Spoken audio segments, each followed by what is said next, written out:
네, 이재석 전 KBS 기자 모셨고요. 어서 오세요. 네, 안녕하세요. 노지민 미디어오늘 기자 모셨습니다. 어서 오세요. 안녕하세요. 제 이름을 왜 그렇게 제대로 부르지 못하시는 건지. 두 주 만에 봐서 안 보고 싶으셨던 건지. 두 주 만에 봐서 목이 메어서 그렇습니다. 아 정말요? 네. 좋은 의미인 거죠? 네, 좋은 의미예요. 네. 저희가 지난주에 이제 그 방심이 아주 결정적인 이제 증언이 나왔기 때문에 방심이 이제 상황을 좀 짚은 바가 있었는데 그래서 특집으로 좀 꾸며드렸고 두 분은 좀 두 주 만에 뵙는 건데 고종 AS는 좀 하고 가야죠. 예. 방심이 상황 지금 민원사주 사건 진상조사 어떻게 진행이 되고 있다고 혹시 좀 들으셨어요? 우선은 그 의결은 뭐 좀 진작에 났지만 그 통보 자체는 어제 왔다고 하더라고요. 정식으로. 권익위에서? 네, 권익위에서 방심위로 통보를 한 게 어제였고 그래서 지금 일단 권익위에서는 기존 사안에 대해서 이의 신청이 제기됐고 후속 조치로 이뤄지는 것이기 때문에 이 사안 자체는 뭐 방심위가 조사를 해야 된다라는 그런 입장을 가지고 있는 거고요.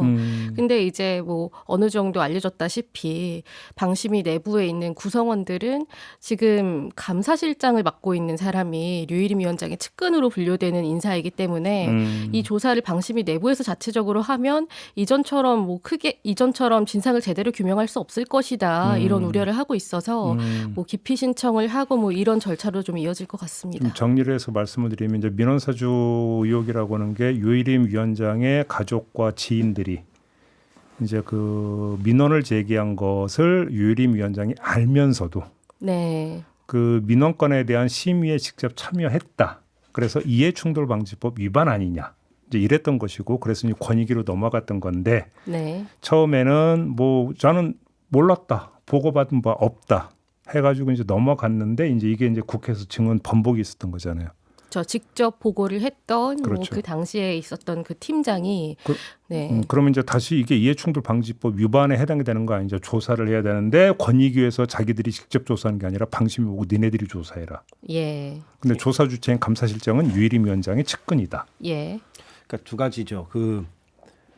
민원사주 의혹이라는 것은 특정 언론사를 표적 삼기 위해서 저지른 일로 의심되는 거잖아요. 아직까지 의심 의혹이라고 제가 하겠습니다. 당연히. 뉴스타파 예. 보도를 인용 방송한 네. 방송사들. 예, 이른바 괘씸죄에 걸린 그렇죠. 방송사나 언론사들을 표적 삼기 위해서 지인들을 동원하여 민원을 넣은 것처럼 위장해가지고 그래서 방심위가 징계를 하려는 그런 의도였던 것으로 의심되죠. 예, 잘 표현해야 되죠. 또 방심위가 뭐라 할 수도 있으니까. 유튜브 연장 방송은 심의 대상은 예, 아닙니다. 심의 대상 아니니까 유튜브는. 그러나 아무튼 그건데 첫째는 이미 권익위가 한 차례 방심위 쪽에 너희들이 자체 조사를 해라고 줬던 적이 있잖아요. 몇 개월 전에. 제가 정확히 시점은 기억 안 나는데. 근데 그게 다 그냥 유야무야 됐었고 이번에도 또 권익위가 너희가 자체 조사를 해라고 보냈는데 셀프 조사가 되겠습니까? 이미 노 기자가 얘기했듯이 한 차례도 셀프 조사 안 됐었는데 물론 그때와 지금은 내부 증언 그러니까 내부 고발이 있고 없고의 차이는 있을지 몰라도 네. 기본적으로는 지금 내부 증언자들의 폭로가 나온 이상 수사기관의 수사 아니고서는 이 사안을 제대로 밝힐 수는 없다. 그래서 방심위 스스로의 셀프 조사에 더 이상 맡겨서는 안 된다라는 게 중론이죠. 예. 그러니까요. 뭐 그건 상식 아니겠습니까? 저 그 언론노조 방심위 지부의 표현을 그대로 전하면 이게 또다시 지금의 감사실장이 조사에 나서면 은폐의 공범에게 맡기는 것이나 마찬가지다. 이런 우려가 내부에서 나오고 있습니다. 아무튼 근데 이제 경찰은 이제 오히려 제보 경위에 네. 대한 이제 그 수사를 하고 있는 거잖아요. 네. 그럼 이제 그 수사를 계속 하는데 이제 그 수사의 어떤 각을 180도만 틀면 되는 거죠. 예. 그래서 경찰이 그 수사하면 되는 거 아닙니까? 아, 그것도 생각이 나네요. 지금 말씀하셔서. 그러니까 지금 민원사주 의혹이 본질인데 오히려 그것을 내부 고발한 그 공익 제보자들을 색출하겠다고 나선 게 수사기관이었잖아요. 그러니까 완전히 주객이 전도돼 버려가지고 그때 이건 내란 사태 전의 일이라서 네. 사실 우리가 다 좀 잊어먹었어요. 저도 좀 한참 전에 일로 이제 기억이 될 정도로 그런데 주객이 완전히 뒤바뀌어서 공익 제보자를 색출한다라고 나섰었던 거죠. 예, 네. 난센스죠. 예. 그러니까요. 이제 이 과정에서 MBC 이용주 기자가 네. 방심위 회의에 들어가서 질문을 했다가 방심위원들 3명인가요? 입장문 냈대 보니까. 그렇죠. 네. 그때 어떤 상황이었냐면은 그 회의가 시작되기 전에 그 스케치 촬영이라고 하는 그 촬영이 있잖아요. 전반적으로 회의장을 이렇게 촬영하는 시간이 주어지는데 이제 그때 이용주 기자가 들어가서 질문을 한 거죠. 근데 질문이 길지도 않았어요. 그 장 소장의 양심 고백에 대해서 어떻게 생각하시냐 뭐 이런 내용이었고 그랬더니 이제 유 위원장이 안건심이랑 관련 없다라고 한번 대답을 이렇게 피했고요. 그다음에 두 번째 질문을 하고 나니까 이제 퇴장 명령을 바로 한 거거든요. 그래서 뭐 이 기자가 퇴장 당하기까지 한 1분 정도 걸렸다고 하는데 실제로 퇴장하라 이렇게 명령을 하기까지는 한 30초 정도밖에 안 되거든요. 그런데 이제 뭐 회의에 방해를 했다 뭐 이런 명목으로 퇴장을 시킨 거죠. 그래요. 네. 그것도 괘씸죄입니까? 뭐 그렇게 해석할 여지가 있죠. 아무래도. 근데 지금 뭐 회의장에서 회의 안건과 관련 없는 걸 답변할 수 없다라고 할 수는 있다고 치더라도 우선은 본인이 직접적으로 뭐 해명을 한다거나 입장을 제대로 표하지 않는 상황이잖아요. 네. 그 회의장 바깥에서도 다른 이제 취재 기자들이 계속 여러 차례 유 위원장 입장을 물었다고 하는데 답변을 하지 않았다고 하거든요. 복도에 있어도. 네. 이전에도 뭐 좀 지난 얘기입니다만 뭐 처음에 논란 불거지고 이랬을 때 류 위원장에 대한 뭐 의혹들에 대해서 묻는 기자들 피해서 뭐 화물 엘리베이터를 타고 갔다 뭐 이런 일도 다시 기억이 나고요. 맞아요. 네. 그 류일임 씨가 언론인 출신이잖아요. 근데 전혀 이런 의혹, 핵심적인 의혹에 대해서 입장 표명을 안 하고 있고 이용주 기자의 그 특유의 파이팅 넘치는 질문은 기자로서 응당했었어야 하는 장면이고요. 오히려 그런 걸 안 하는 기자들이 문제인 거죠. 그렇죠. 이용주 기자가 거기서 뭐 물리력을 행사했다거나 이런 건 아니잖아요. 아니 그러니까 회의가 진행이 되는 상황도 아니었잖아요. 네. 갑자기 뭐 난입을 해가지고 회의를 방해한 것도 아니잖아요. 그러니까 거기 영상을 보신 분들은 아시겠지만 뭐 통상 저희가 MBC 영상이라고 하잖아요. 이렇게 따라붙어서 공격적으로 질문하는 그런 톤도 아니었고 굉장히 공손하다고 볼 수 있는 정도의 태도를 취하면서 말을 하거든요. 심기에 거슬렸다. 위원장님의 심기에 거슬렸다. 뭐 이거죠. 뭐 그런 거 아닌가요? 그 류일임 씨는 뭐 지금 계속 일관된 태도를 보이고 있어요. 민원사주 의혹에 대해서는 아예 그냥 가타부타 말이 없잖아요. 그러니까요. 네. 아무튼 본인이 이제 수세적으로 보일 수밖에 없고요. 이렇게 나오면. 국회에서 결정적 증언 나온 다음에 출근 안 했잖아요. 네. 어디 있다 왔는지를 안 밝혔었죠 아직까지. 네, 그렇죠. 그래서 근데 참 그렇게 쉽게 소재 파악이 안 될 수 있는 건가 싶은 생각도 들고요. 뭐 휴가 냈대잖아요. 네, 뭐. 병가를 뭐 하루 냈다고 하고 대중들 이틀 입장에서 동안, 근데 이 네. 방심위 이 논란이 얼마나 체감이 될지 모르겠어요. 그러니까 저희가 이제 언론 어때 코너라서 당연히 다뤄야 할 만한 사안이긴 한데 워낙에 지금 나라 전체가 계엄 사태로 지금 뭐 흔들리고 있는 상황이라서 이게 대중들한테 어느 정도의 관심사인지는 모르겠습니다. 근데 예. 그 이제 지금 탄핵 소추당한 대통령께서 입만 열면 가짜 뉴스 거짓 선동을 그 주장을 해왔고 가짜 뉴스 거짓 선동의 징치의 일선에 섰던 게 방심이니까 그렇죠. 중대 문제이긴 하죠. 아, 그럼요. 네, 네. 알겠습니다. 이 정도로 정리를 하고요. 이번에는 방통위로 가겠습니다. 네. 자, 일단 이거부터 궁금한데 지금 EBS 사장 신동호 전 MBC 아나운서 내정설이 돌고 있다는데 어떻게 된 거예요, 이 얘기요? 그러니까 뭐 보통의 내정설이라는 게 이렇게 확산되는 그런 공통점들이 좀 있잖아요. 뭐 정황들 위주로 말씀을 드리면은 이게 후보자들을 10일까지 공개 모집을 했단 말이에요. 그때까지는 누가 지원했는지 알 수는 없는데 그게 공개되기 전부터 신동호 지금 이제 EBS 이사인데 이사가 내정됐다더라, 뭐 내정설이 있다더라, 뭐 유력하다더라 이런 이야기들이 좀 퍼지기 시작했고 그리고 또 실제로 뭐 신이사가 그 이사회 이제 본인 이제 경력 관련해서 뭐 이렇게 증명 서류를 떼었다라는 것도 확인이 됐고 그리고 이렇게 후보자 공개 모집 결과가 이렇게 나오잖아요. 보니까 1번이시더라고요. 가장 먼저 제출을 한 거고 그리고 좀 여러 가지 그 후보자들의 면면을 봤을 때 유력하다라고 뭐 어느 정도 추론이 되는 그런 이력 같은 것들이 몇 가지가 같이 거론이 되고 있는 거죠. 우선은 지금 이진숙 방통위원장과 같이 MBC 사측 인사로 같이 재직을 했던 시기가 있었고 그리고 또 이제 최재혁 대통령실 비서관이랑 또 이제 MBC 출신이자 친분이 있다 이런 이야기들이 같이 거론이 되면서 내정설이 제기가 되고 있는 상황입니다. 그러면 그러면 내정의 실질적 주체가 이준석 방통위원장일 수 있다. 혹시 이렇게 의심하는 걸까요? 뭐 그럴 수 있다라는 의심이 나오고 있는 거죠. 지금은 뭐 이 내정설이 뭐 어디서부터 시작이 되었고 뭐 실제로 어떤 작업이 있었다 이런 구체적인 것까지 나온 것은 아니지만 통상의 이런 공영방송 뭐 사장이라던가 인사들이 이뤄질 때 제기되는 그런 의혹들의 그 공통적인 그 요소들이 있는 거죠. 네. 신동호라는 사람이 어떤 사람인가? 그 얼굴 보면 아마 다들 이렇게 좀 시민들도 아실만한데 이름하고 얼굴이 이제 매치가 안 될 경우도 있으니까. 네.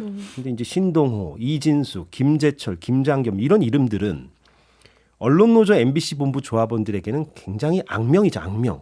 예, 저는 지금 제한적으로 얘기했습니다. MBC 전체 구성원이라고 얘기하지 않았어요. 언론노조 MBC 본부라고 했습니다. 그러니까 제가 지금 아주 그 정교하게 하려고 합니다. 지금 나름대로. 근데 뭐 많은 대중들도 사실 좀 언론계에 관심이 있으시다면 어느 정도 알 수 있는 인물이긴 하죠. 예, 그래서 아주 언론노조 MBC 본부 조합원들 입장에서 또 신동호냐 뭐 이런 탄식이 나올 법한데 이분이 미래통합당 비례대표로 출마했던 이력이 있어요. 맞아요.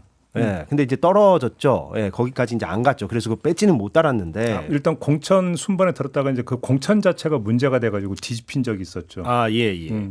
최종적으로는 이제 뺏지는 못 달았어요. 근데 네. 방송사 사장은 기본적으로 대선 캠프에 몸을 담았거나 혹은 정당 가입 이력이 있거나 혹은 출마 이력이 있는 사람은 하면 안 됩니다. 그리고 거꾸로 방송사 사장을 했다가 나와가지고 김장겸 의원처럼 출마를 한다거나 이래서도 안 되고요. 네. 기본적으로 그거는 어떤 불문율 같은 거잖아요. 근데 그게 언제부터 깨졌냐면 우리가 문제의식을 좀 확장해 보면 먼 옛날 얘기지만 이명박 정부 때 이명박 캠프 대선 캠프 때 몸담았었던 김인규 전 KBS 사장. 그렇죠. 예. 그분이 이제 정현주 전 KBS 사장이 이제 축출이 되고 바로 임명하면은 눈치가 보이니까 사실상 이병순 사장을 잠깐 임명했다가 그 이병순 사장은 이제 정당 가입 이력이 없었거든요. 그리고 그 사람이 이제 자녀 임기만 수행하고 이제 빠지고 그 다음에 이명박의 측근이라고 불렸던 그 김인규 전 KBS 사장이 입성을 했거든요. 그때부터 이 불문율이 싹 다 사라지고 강호의 도가 없어졌어요. 말하자면은 네. 그 김인규부터 그때부터 그런 불문율이 싹 다 사라졌습니다. 제가 이 얘기를 왜 드리냐면 그 이후부터는 뭐 아예 이런 건 고려 대상도 아니에요. 이진숙 방통위원장도 출마 경험이 있잖아요. 그렇죠. 방통위원장이나 방송사 사장 같은 경우는 좀 그런 정당과는 좀 무관한 그런 사람들이 좀 하고 제가 지금 말하는 게 진보 보수 성향 자체가 없어야 된다는 말을 하는 건 아닙니다. 그거는 불가능해요. 현실적으로. 사람인데.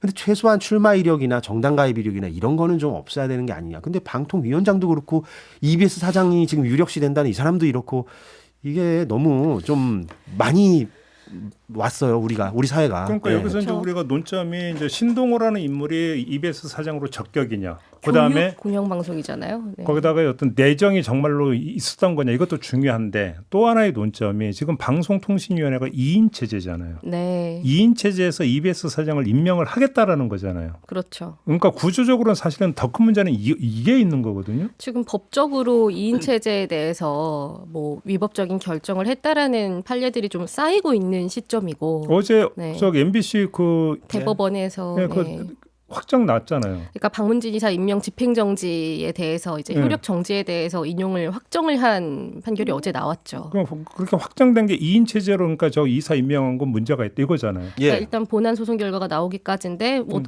그 점에 대해서 고려가 있는 거죠. 지금 상황에서는 이 효력에 대해서 중단을 시키는 게 맞다라고 한 거니까요. 그러니까요. 그러니까 2인 체제로 뚝딱뚝딱 MBC 이사진을 갈아치워서 KBS를 장악했던 것처럼 MBC도 장악해 보고자 이진숙 방통위가 시도했으나 그것이 법원에서 제동이 걸렸죠. 가처분 신청에 따라서. 그리고 그 법원에서 제동이 걸린 그 가처분 신청도 일종의 3심제처럼 항고 재항고를 거치는 거 아닙니까? 맞아요. 그런데 항고 재항고 다 박문진 이사진들의 손을 들어준 거죠. 법원이. 그러니까 2인 체제 부당하다. 이렇게 이번에도 판단을 한 거예요. 그러니까 제가 지난번에도 이 자리에서 얘기했는데 이진숙 위원장이 내가 헌재 탄핵 심판에서 4대 4가 나와가지고 어찌됐건 탄핵이 안 됐고 업무에 복귀했으니 내가 승자요라고 스스로가 광고하는 것까지는 제가 이해를 합니다. 당사자니까. 네. 거기까지는 제가 이해를 해요. 그런데 그것이 2인 체제의 정당성을 부여하는 건 전혀 아니거든요. 이건 일종의 범주 혼동의 오류예요. 그러니까 탄핵 심판이란 거는 윤석열 탄핵 심판이든 어제 나왔던 뭐 최재해 감사원장이나 검사들에 대한 탄핵 심판이든 이진숙 탄핵 심판이든 탄핵 심판은 그 공무원을 징계할 것이냐 말 것이냐를 판단하는 것이고 그렇죠. 형사재판이나 이런 행정법원의 또 판단은 완전히 별개의 범주잖아요. 그런데 이진숙 위원장의 최근의 발언들을 보면 내가 헌재에서 구제되었으니 2인 체제가 마치 정당했다라고 인증받았다라는 식으로 얘기를 해요. 그러니까. 이거는 완전한 혼동이고 저는 의도적인 왜곡이라고 봅니다. 그러니까 2인 체제는 여전히 행정법원이나 지금 어제 나온 그 대법원의 재항고 결과도 그렇고 계속 문제가 된다라고 판단이 되기 때문에 사실은 2인 체제에서는 아무것도 하면 안 됩니다. 이진숙 위원장은. 그런데 근데 지금 이진숙 위원장은 그냥 뭐랄까요? 그냥 이런 거예요. 국회에 나와서 하는 발언도 그렇고 최근의 행동들을 보면 그냥 당해봐라. 너희 한번 당해봐라. 나는 강한 신념을 가지고 있고 난 내 마이웨이로 갈 거니까 뭐 민주당이든 혹은 뭐 야권 지지자든 혹은 언론 노조 사람들이건 한번 당해봐. 뭐 이런 식의 행보를 보이고 있다. 복수혈전? 거의 그런 것 같아요. 예. 그러니까 지금 이진숙 위원장도 그렇고 방금 말씀하셨던 것처럼 이제 신동호 이사도 그렇고 뭐 단순히 언론인 출신이라고 보기에는 정치권 관련 이력이 있고 또 다른 후보들도 그런 유사한 문제들이 있는 후보들이 많거든요. 뭐 정치 관련해서 뭐 출마를 했다거나 아니면은 이제 그러니까 공천을 신청을 했다거나 아니면은 좀 내부에서 제작 자율성 문제를 일으켰다거나 이런 후보들의 면면이 또 지금 논란이 되고 있는데 지금 이 2인 체제 자체가 좀 위법적이고 결격 사유가 있다라는 지적이 있고 그리고 이진숙 위원장 자체가 뭐 정치적이다 이렇게 지적을 받는 상황에서 지금 이런 후보들 중에서 누가 사장이 된들 이게 EBS는 게다가 공영방송 중에서도 교육방송이잖아요. 이런 곳에 사장으로 적합하다고 인정을 하기가 어려운 거죠. 근데 이진숙 위원장 얘기 나왔으니까 지금 그 보도를 보면은 자신을 탄핵한 국회를 무고죄로 고소하는 걸 검토한다고 했대잖아요 지금. 이거 어떻게 평가하세요? 아니 그러면 국회에서 탄핵소추안을 가결시키면 건건이 다 무고죄로 그 국회의원 뭐 한 150명, 200명을 다 뭐 무고죄로 걸 겁니까? 이게 말이 되는 개념입니까 이게? 그러니까 무고죄라는 무고죄는 것은 형사재판인데 말하자면은 네. 그러면 탄핵소추안이 가결됐다고 그 공무원이 나중에 구제받아서 헌재에서 구제받았다고 무고죄 걸면 이건 설명이 불가능한 개념이에요. 이 얘기는. 그럼 이제 그렇게 되면 이제 권한을 행사를 못 하죠. 근데 정교하게 얘기하면 이진숙 위원장도 자기가 무고죄로 고소고발하겠다는 건 아니고 그런 얘기를 주변에서 들었다.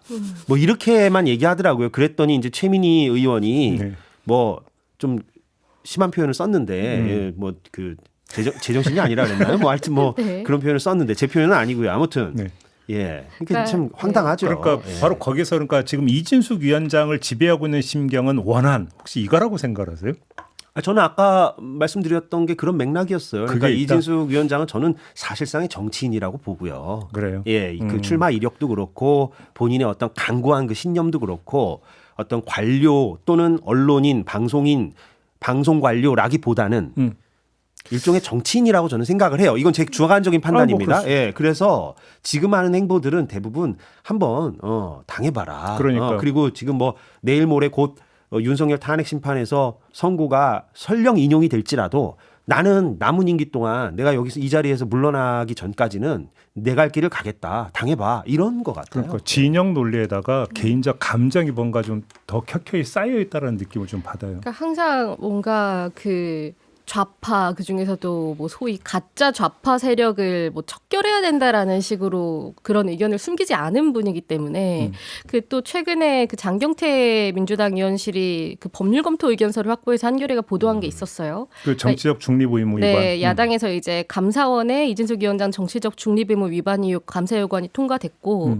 이제 감사원이 이제 외부 법무법인에 의뢰를 해서 법률 검토 의견서를 받은 건데 거기 보면은 그 공무원으로서의 정치 중립 의무를 위반했다라는 내용으로 의견서가 작성이 된 내용이 보도가 됐거든요. 네.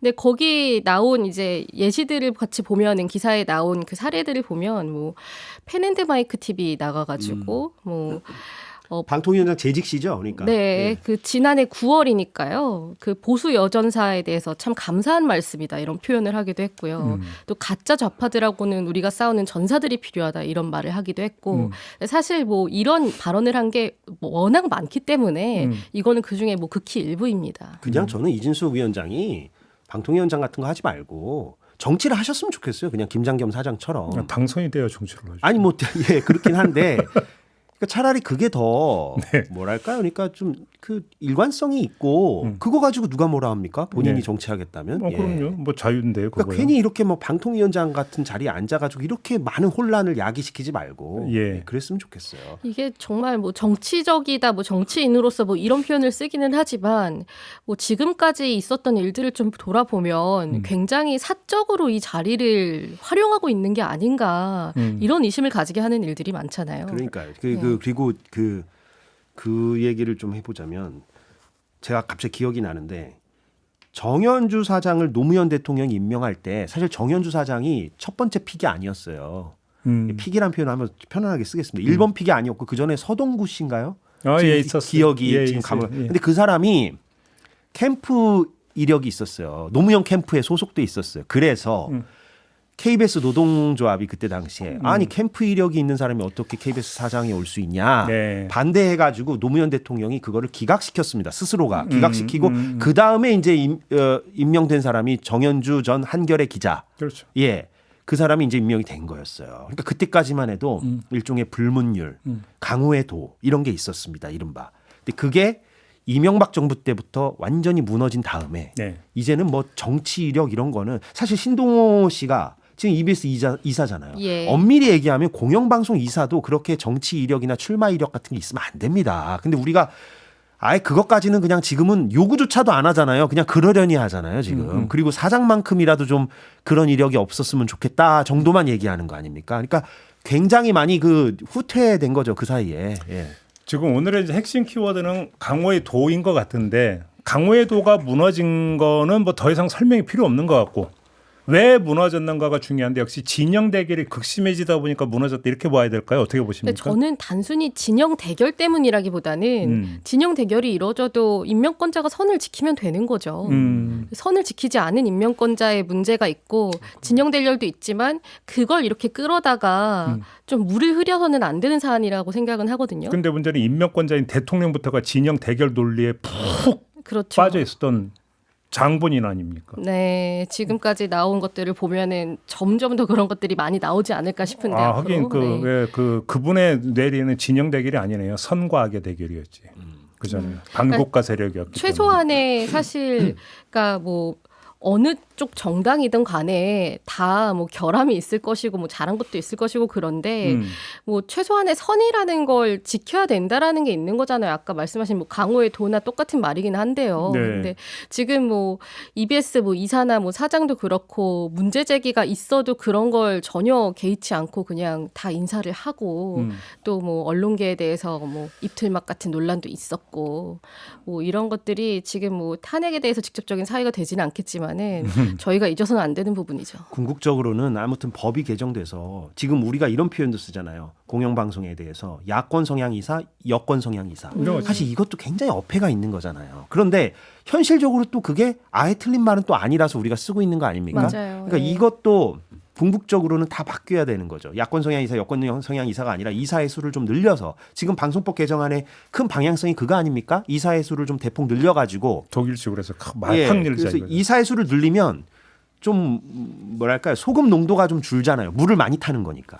예, 그렇죠. 일종의 맞아요. 비유하자면 맞아요. 그렇게 해가지고 어떤 그런 야권 성향, 여권 성향이라는 그런 성향의 정도를 좀 줄이고 좀 중지를 모아가지고 리더십을 세우자 네. 이런 거 아니겠습니까? 그렇죠. 그러니까 그런 방향으로 조속히 좀 가야죠. 그러니까 만약에 만약에 조기 대선이 펼쳐져서 새 정부가 출범한다면 글쎄 근데 모르겠어요. 근데 또 이 방송법 개정안이 얼마나 새 정부에서 그 뭐랄까요? 그러니까 그 우선순위에 들 만한 법안이 될지 그냥 마냥 차일피일 시간만 미뤄질지는 가봐야 합니다. 또 이것도 아니, 뭐 보통 사실 문재인 최우선 정부에서 과제로, 네. 문재인 정부에서 보여준 모습이 있잖아요. 그러니까 최우선 과제인 것처럼 이야기를 했지만 뭐 정작 나중에는 이제 후순위로 점점 밀려나는 뭐 이런 역사가 있는데 네. 어쨌든 뭐 지금 이 상태로 유지가 돼서는 안 된다라는 공감대를 좀 현실화시키는 게 필요하죠. 지금으로서는. 그러니까 강호의 도를 얘기하니까 그래서 그 처음 우리가 했던 방심위로 돌아가면 방심위 위원이었던 사람이 그 뒤에 보여주는 모습을 보면 거의 극우 유튜버. 예. 저는 그거 보면서 야, 저런 사람이 방심위원으로 활동을 했다니라는 생각을 했거든요. 정당 이력보다 더 문제일 수도 있겠네요. 정당 이력은 없어도 극우면 예. 아, 그러니까요. 역설적으로. 그러면 아니 방송 심의를 하는 데 있어서는 무엇보다 중요한 게 공정한 잣대잖아요. 합리성이죠, 합리성. 그러니까. 네. 근데 저런 사람이 지금 방송 심의를 하면서 징계 결정을 내렸다고? 뜨악한 거잖아요. 뜨악하죠. 네. 예, 기본적인 뭐 상식도 그렇고 뭐 철학이라거나 뭐 이런 없는 것들이 거죠. 정말 의미가 없어졌나 싶은데, 그러니까 제도 개선도 필요하고, 그러니까 제도를 취지대로 지키는 것만 돼도 사실 이렇게까지 되지는 않았을 거예요. 그러니까요. 근데 아까 잠깐 얘기했던 이제 로펌의 이제 그 정치 중립 의무 위반에 해당이 된다는 해석이 나왔다고 했잖아요. 네, 그게 감사원으로 가는 거죠. 저 감사원이 받은 그 검토 의견서라고. 그러면 감사원이 그걸 기초로 뭔가 조치를 취할 수 있는 거예요. 어떻게 되는 거예요? 그러니까 지금 저도 이 건에 대해서 구체적으로 취재가 되지 않아서 법률 검토를 몇 곳에다가 의뢰를 했는지, 그래서 이 의견서를 좀 위주로 판단을 하는 건지 아니면 다른 것들을 같이 종합적으로 보는 것들이 어떤 것들이 있는지까지는 확인이 되지는 않았어요. 예. 그런데 어쨌든 하나의 법률 의견 검토는 최소한 정치적 중립임으로 봐야 된다라는 해석이 나온 거잖아요. 그러니까요. 그리고 거기에 나온 내용들을 좀 이렇게 보도된 내용만 기반으로 봤을 때에는 뭐 어느 정도 합당한 내용으로 보여지고요. 그래서 감사원이 앞으로 결론을 내릴 때 이게 왜 정치 중립 의무가 맞는지 혹은 아닌지 충분하게 근거가 제시되지 않으면 그것도 이제 감사원에 대해서 논란이 일겠죠. 이진숙 위원장 측에서는 이거는 뭐 하나의 의견에 불과하다 이렇게 나오는 것 같고요. 네. 기사를 보면 그런 입장인 것 같고, 지금 이진숙 2인 체제 우리가 뭐 KBS 얘기는 안 했는데 최근에 2월 28일에 그 네. 정지환 전 네. KBS 보도국장을 KBS 감사로 방통위 2인 체제가 임명을 해가지고 그것도 문제가 되죠. 그 직전 감사였던 박찬욱 전 감사가 전이라고 표현하겠습니다. 예. 가처분 신청을 제기했어요. 이거 부당하다. 2인 체제가 부당한데 2인 체제의 부당한 2인 체제로 지금 신임 감사를 임명했으니 네. 나 못 물러나겠다라는 차원에서 법원에 또 가처분 신청을 내가지고 딱 박문진이네요. 예, 케이스가 비슷해요. 똑같네. 예, 그러니까 이게 법원에서 어떻게 받아들여질지는 지켜봐야 되고요. 만약에 법원에서 박찬욱 전 감사의 손을 들어주게 되면 네. 박찬욱 전 감사가 계속 또 임기를 계속 지켜가는 거거든요. 지금 박문진 이사들처럼. 예. 근데 그 정지환 전 KBS 보도국장이 누구냐?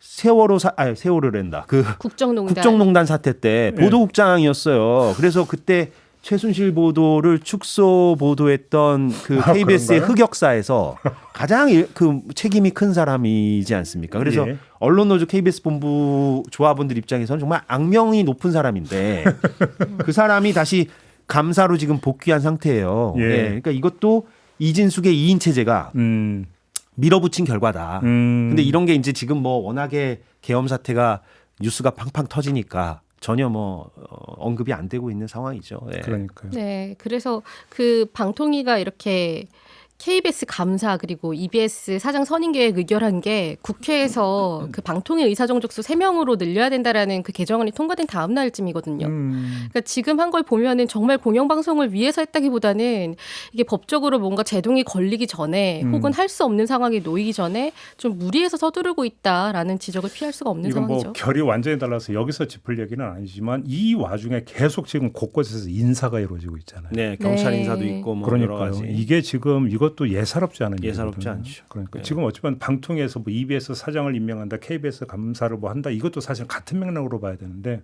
이건 정치 영역이기 때문에 네. 저희가 따로 이야기는 안 했습니다만 주시해서 좀 봐야 되는 흐름이다. 탄핵 심판 선고가 나오기 전까지는 사실 올스톱 되는 게 맞습니다. 그러니까요. 그게 상식적이에요. 근데 지금 그러지 않고 있고요. 저도 한 걸음 더 나아가서 정치평론하고 언론 비평을 조금 섞자면 이진숙 위원장이 보여주고 있는 아까 제가 말씀드렸던 범주 혼동의 오류가 윤석열 대통령 변호인 측이 보여주는 범주 혼동의 오류랑 너무나 흡사해요. 그러니까 윤석열 변호인 측도 헌법재판소에서 펼쳐지는 탄핵 심판과 이 형사재판을 막 섞어서 얘기하잖아요. 마치 그게 연동되는 것이냐. 이진숙 위원장도 본인이 4대4로 가까스로 이렇게 구제받았다고 하여 지금 뭐 모든 2인 체제가 정당하다라는 식으로 얘기하고 다른 법원들의 판단을 깡그리 지금 무시하고 있는 거 아닙니까? 완전히 두 개의 별개의 범주를 섞어가지고 본인들이 유리한 방식으로 얘기하고 있다. 예, 이건 아주 유사한 모습이다. 이렇게 제가 좀 정치평론 섞자면. 내란 이후에 나타나고는 지배적 현상 가운데 하나가 막무가내다. 이런 생각이 좀 들더라고요. 알겠습니다. 자, 오늘 이야기는 좀 이렇게 마무리하고 두 분하고 인사 나누겠습니다. 수고하셨고요. 저도 물러가겠습니다. 고맙습니다. 네, 고맙습니다.